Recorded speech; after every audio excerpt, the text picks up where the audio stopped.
I want to take you back a few years and find out what some of your early influences were. So in order to do that, we need to go back to when you were a kid. And what I want to try and understand is what you felt early on you were great at. What was I great at very early on? I guess pushing myself to just be the best at whatever I was doing. I'm thinking about high school, whether I was in the kitchen in home economics making a cake, making sure my cake was the prettiest and the tallest and whatever. I was really driven by wanting to achieve high results, I guess, in anything I did. Yeah. Whether that was sport. In sport, I played a few different sports.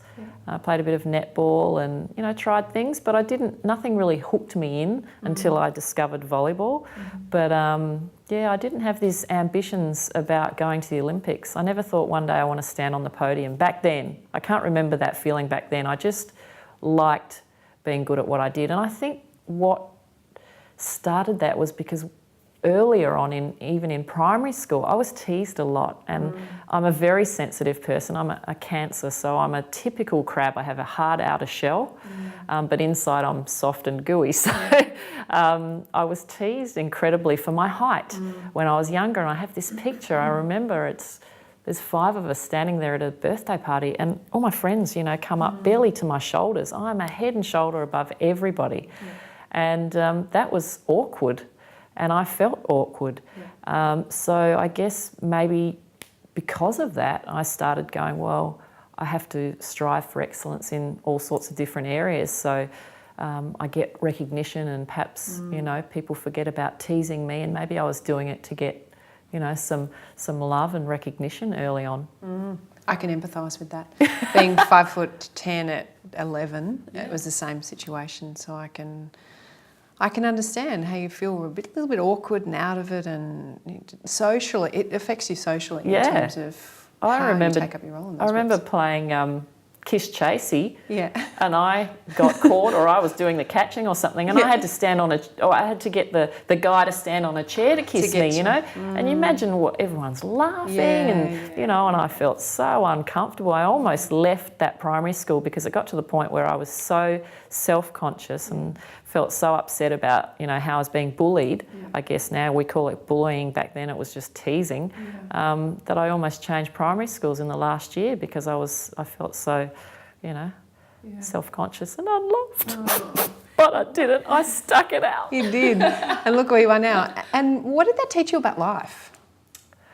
I guess that formed my outer shell, that I had to really sometimes close off that sensitivity, which sometimes is a negative, because if I'm, not showing that I'm sensitive, then I guess it appears that I might be arrogant or rude or whatever, but that's not my intention. But perhaps that's what sort of created that outer shell initially, and and I carried that with me. And over the years it breaks down, and especially after having children, you sort of really open up. But I guess it helped me in situations of pressure with sport, where, especially in beach volleyball, where it's just 2-on-2 and you really are battling against 2 other people, often you get pinpointed as the weaker link of your team because there's only 2 of you. So you will get served every single ball because they think they can make more points off you passing and trying to hit a winner.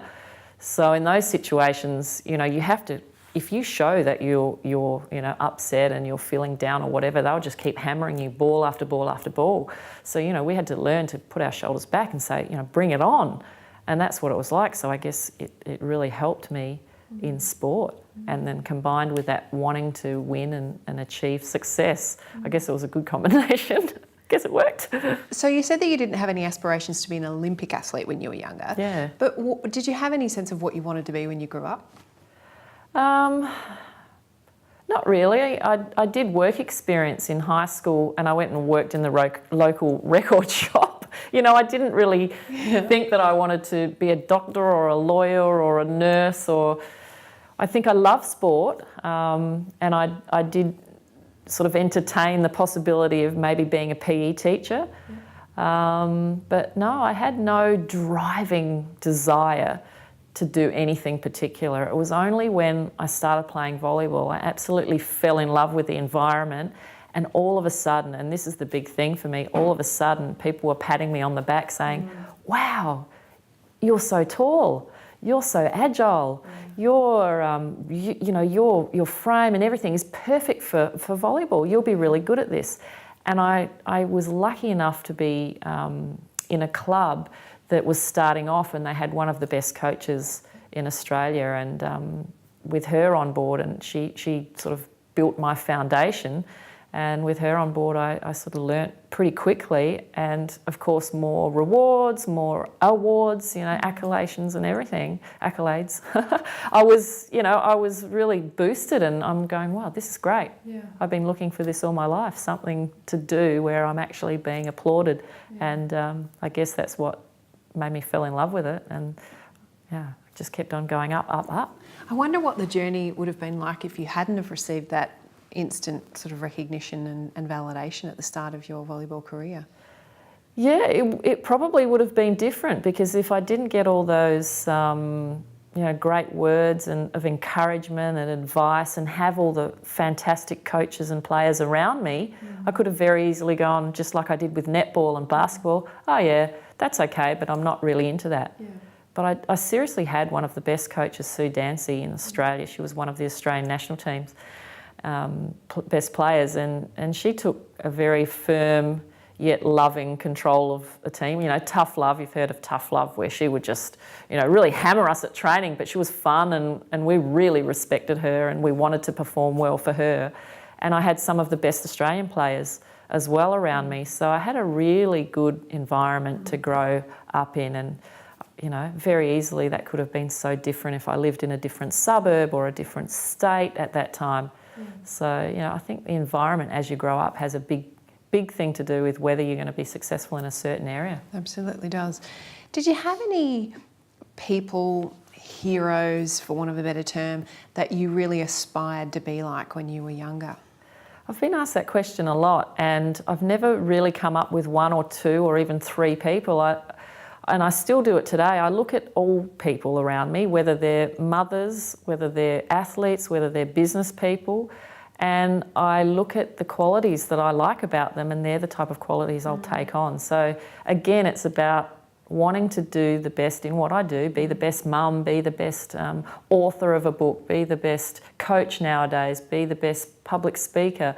I try to take a little bit from everybody and go, well, that works for me, or I like the way he does that, but I'm not comfortable with that, so I won't use that, but I'll take a little bit of that, a little bit of that, and I'll create my own sort of recipe, I guess. Yeah. How did you work out what you didn't want to be? What didn't I want to be? I guess I didn't want to be teased more. I guess I didn't want to be the butt of people's jokes. I guess that really pushed me to succeed in life. I wanted to be remembered for something, successful, and sport, being 6 foot, almost 6'1", sport was a obvious choice, I guess. So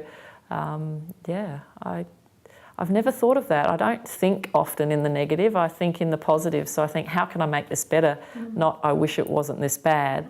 So I often think, how can I make this better? What can I do to make the situation more enjoyable or happier or more successful?